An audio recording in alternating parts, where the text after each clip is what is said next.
What's up mga sir at ito nga meron na naman tayong tatabasing buhok at ito yung maganda rin na klaseng gupit na request ng customer.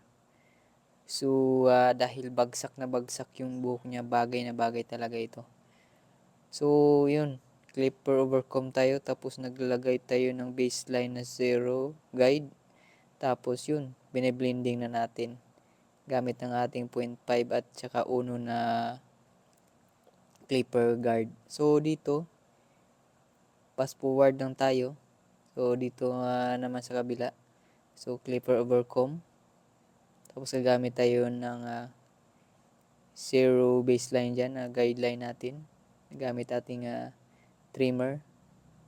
Tapos dito mga sir, gagamit na naman tayo ng guide number 1. Tapos nitong number 1, maglalagay naman tayo ng linya na naka-open lever. Tapos gumamit tayo ng 0.5 na guide.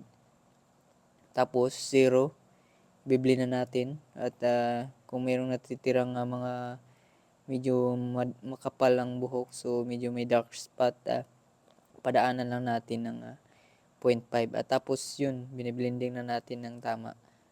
At dito bandang may mga lubak-lubak. Padaanan natin yan ng gunting.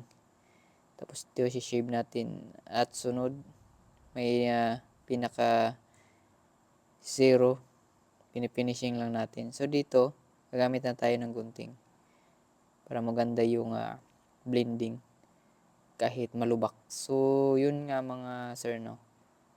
So pinifinish na natin dyan ng mano-mano. At dito naman, hanggang taas lang ng eyebrows yung gusto niya. Hindi masyadong maiksi para makuha yung saktong haba na pinapakita niya dun sa picture na pinapagaya niya. So ito nga mga sir, naglagay na rin tayo dyan ng ng texture sa taas. So ito nilalabahan na natin mga sir at pinifinish na natin. At yun nga, nagnipis tayo dyan para mabilis natin ma-texture yung taas. So, shampoo muna natin to mga sir. At ito na, naka-shampoo na yan. At ito, nilalagyan na natin ng powder. Textured powder para may texture yung taas. Kung nandito ka na sa video mga sir, huwag mo nang kalimutan i-follow at i-share ang ating video. At maraming salamat sa inyong panonood. Hanggang sa muling upload na naman tayo mga sir.